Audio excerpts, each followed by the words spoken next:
the first step also is to stop calling ourselves an agricultural country. Let's face the truth. Number one is we have to face the truth that we are not. We're not an agricultural country. We haven't been for a while. We import more than we export in some industries.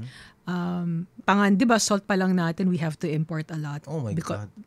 Talaga? Yeah, because of, I'm sorry, Juan Flavier, I love you, but it's because of the Asin law in the 90s. Iodized salt.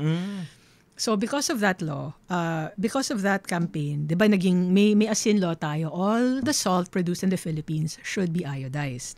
This was to prevent diseases up in areas that didn't have access to, seafood, to prevent like goiter and whatever.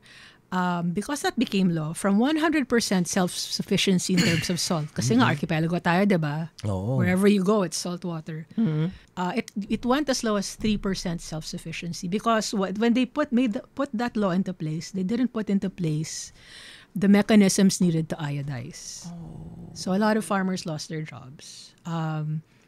Because of the asin law, technically, the stuff that you buy in the palengke, yung nasa lang, bilao, technically illegal yun kasi hindi siya iodized. So there are people who have been pushing for years to change, to amend the law. So people have a choice and also to give farmers their livelihood back, especially now that artisanal salt is back on the market. Oo nga, no? So, yun pa lang. So let's stop thinking of ourselves as an agricultural country because we're not. And think of ourselves, and move towards becoming that once again.